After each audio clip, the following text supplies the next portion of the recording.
Assam TET 2019 পৰা আহিছে এটা নতুন নটিফিকেশ্যনটোত আহিছে কেতিয়া এক্সাম ষ্টাৰ্ট হ'ব LP লেভেল আৰু UP লেভেলৰ বাবে 10 নৱেম্বৰত টেট পৰীক্ষা সময়সূচী আৰু কি লাগিব আৰু কি নিয়ম বাধ্যতামূলক পৰীক্ষাত আজি ইয়াৰ বিষয়ে আলোচনা কৰিম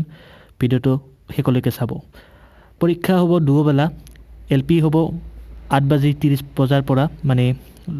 নিম্ন প্ৰাথমিক আৰু উচ্চ প্ৰাথমিক অৰ্থাৎ UP লেভেল হ'ব 12:30 বজাৰ পৰা আৰু ইয়াত আপোনালোকে পৰীক্ষা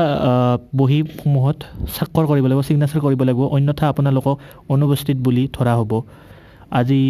এইটো নিউজ আহিছে নিউজ টাইম নিউজ 18 পৰা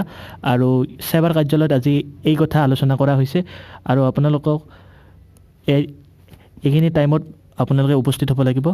সেয়ে আজি এইটো নতুন নটিফিকেশ্যন